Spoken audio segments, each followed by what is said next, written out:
Shalom Bapak Ibu yang dikasihi Tuhan, mari kita kembali memohon pimpinan Roh Kudus di dalam doa untuk merenungkan firman-Nya. Ya Allah yang penuh kasih, kami mengucap syukur kalau Engkau terus menyatakan misimu melalui kehidupan kami. Sehingga kehidupan kami sesungguhnya bukanlah menuruti apa yang menjadi kemauan kami, tetapi kami melakukan misi Allah di dalam kehidupan kami. Karena itu tunjukkanlah apa yang seharusnya kami lakukan supaya hidup kami berjalan sesuai dengan rencana-Mu. Di dalam nama Tuhan Yesus kami berdoa. Amin. Sobat Samas yang dikasihi Tuhan, hari ini kita akan bersama membaca firman Tuhan yang diambil dari kitab Yunus pasal yang pertama. Yunus pasal 1 ayat yang pertama sampai ayat yang ke-17. Bapak, Ibu, dan saudara-saudara dapat membaca masing-masing. Namun hari ini saya akan membacakan dari ayat 1 sampai ke-5, kemudian ayat 12 dan ayat 15. Datanglah firman Tuhan kepada Yunus bin Amitai demikian. Bangunlah, pergilah ke Niniwe, kota yang besar itu, berserulah terhadap mereka, karena kejahatannya telah sampai kepadaku. Tetapi Yunus bersiap untuk melarikan diri ke Tarsis, jauh dari hadapan Tuhan. Ia pergi ke Yafo dan mendapat di sana sebuah kapal yang akan berangkat ke Tarsis. Ia membayar biaya perjalanannya, lalu naik kapal itu untuk berlayar bersama-sama dengan mereka ke Tarsis, jauh dari hadapan Tuhan. Tetapi Tuhan menurunkan angin ribut ke laut. Lalu terjadilah badai besar, sehingga kapal itu hampir-hampir terpukul hancur.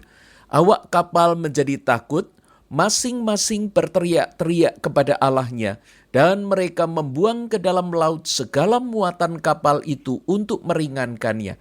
Tetapi Yunus telah turun ke dalam ruang kapal yang paling bawah dan berbaring di situ, lalu tertidur dengan nyenyak. Ayat 12.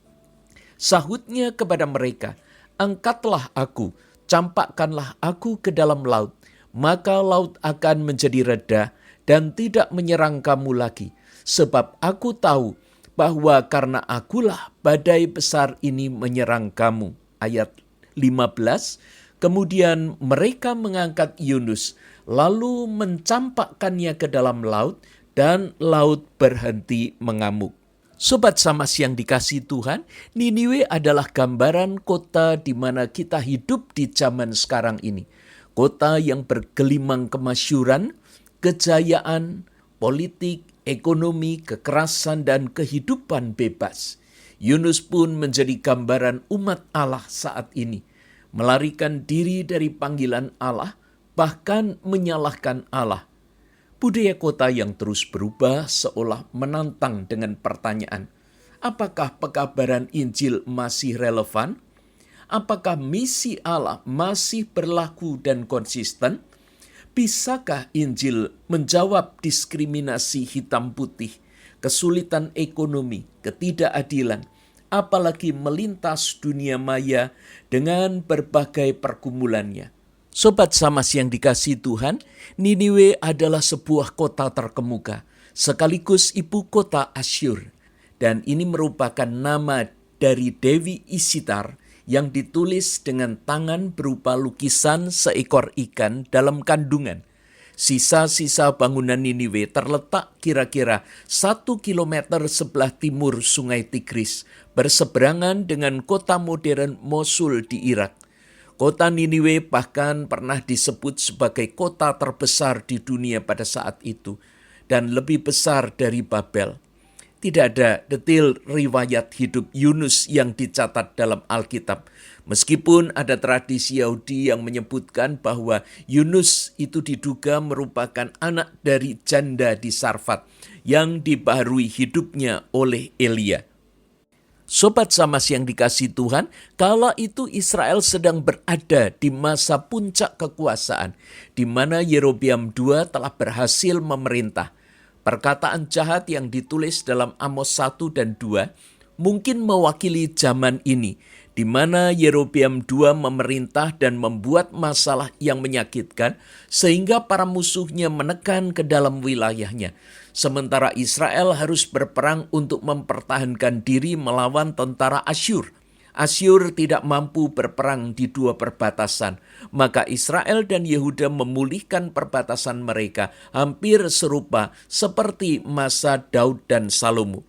Namun rakyat menjadi arogan saat kerajaan utara mengalami kemakmuran. Ini mengakibatkan ketidakadilan, keserakahan, tidak memedulikan bahkan menganiaya orang miskin, dan keagamaan hanya formalistik. Sobat Samas yang dikasihi Tuhan, seperti apakah kota Niniwe itu? Memang tidak ada catatan yang jelas tentang hal ini. Namun kalau kita melihat dari kitab Nahum bahwa Niniwe itu disejajarkan dengan TB. Apa sebetulnya yang terjadi di kota TB ini? Perdagangan orang-orang Niniwe yang sangat tidak beretika. Niniwe memiliki pejabat yang korup, haus akan kemewahan, memeras bangsa jajahannya. Pedagangnya rakus akan kekayaan, sehingga menjual banyak barang kepada kota yang sangat bernafsu kepada barang-barang. Dan Yunus sendiri mungkin merasa takut ketika dia harus memberitakan Injil di sana.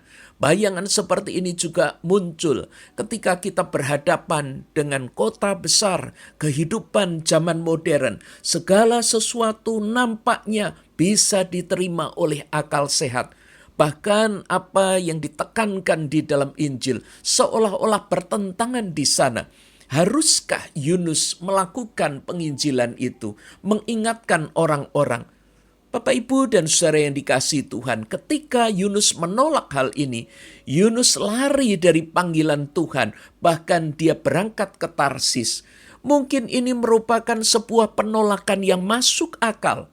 Sobat Samas yang dikasihi Tuhan, dalam kondisi seperti ini, Yunus dikembalikan kepada panggilan yang Allah berikan. Sehingga kalau kita membaca di pasal yang ketiga, maka firman Tuhan kembali datang kepada Yunus untuk yang kedua kalinya. Yunus dibangunkan dan Yunus diperintahkan untuk kembali ke Niniwe. Kali ini Yunus tidak bisa menolak. Dia menyadari bahwa apa yang sudah diperintahkan Allah dan penolakan yang dia lakukan ternyata berakibat fatal. Namun sekarang ketika dia mengikuti apa yang menjadi kehendak Allah, dia berpikir bahwa Niniwe akan segera dihukum oleh Allah. Maka dia hanya cukup memperingatkan saja. Dia tidak memperhitungkan bahwa Allah akan mengampuni Niniwe.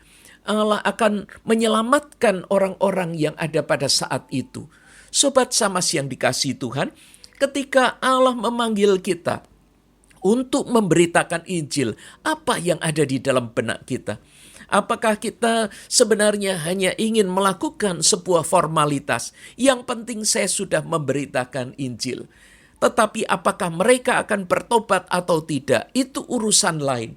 Sobat Samas yang dikasihi Tuhan, seharusnya hati kita dipenuhi oleh ketulusan, disucikan. Sehingga ketika Allah memanggil kita untuk memberitakan Injil, maka sungguh-sungguh kita diberikan niat yang tulus untuk memberitakan Injil supaya orang menerimanya dan supaya orang menjadi percaya.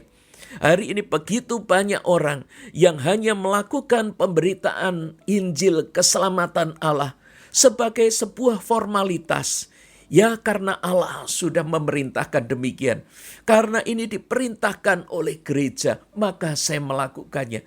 Ini adalah suatu hal yang salah. Bagaimana ketika Allah mengingatkan di tengah kondisi yang bobrok dan kita seharusnya membawa berita keselamatan. Sungguh-sungguh Allah mampu menyelamatkan. Sungguh-sungguh kita harus bertobat. Dan inilah yang harus kita kerjakan. Sobat Samas yang dikasihi Tuhan, panggilan Allah kepada Yunus juga merupakan panggilan Allah kepada kita.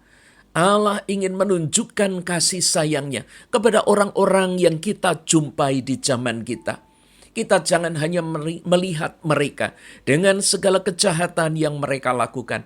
Tapi mari kita melihat mereka sebagai orang-orang yang membutuhkan kasih dan keselamatan. Maka ketika kita boleh memberitakan Injil kepada mereka, ini sebuah sukacita. Karena kita akan melihat mereka dipulihkan kembali, melihat mereka bertobat, mereka meninggalkan dosa-dosa mereka dan hidup di dalam anugerah Allah.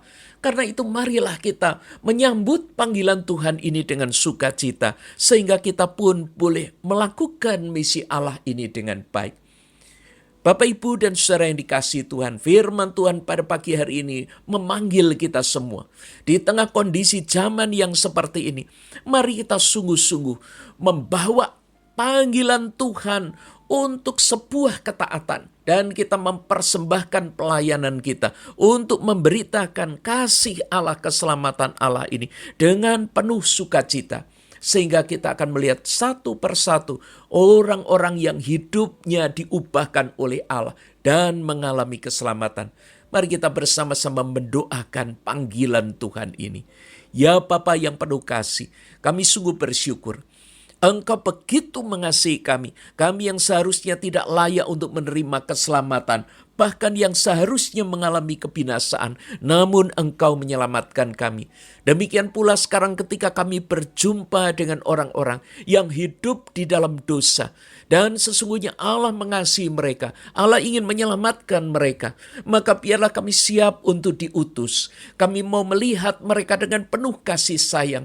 Kami mau memberitakan tentang pertobatan ini dengan penuh kasih sayang, supaya mereka pun boleh mengalami bagaimana hidup yang dipulihkan oleh Tuhan, hidup yang diliputi oleh damai sejahtera, membawa sebuah kemenangan. Terima kasih Bapa, biarlah pengutusan-Mu di dalam kehidupan kami menjadi nyata melalui ketaatan kami. Di dalam nama Tuhan Yesus kami berdoa. Amin.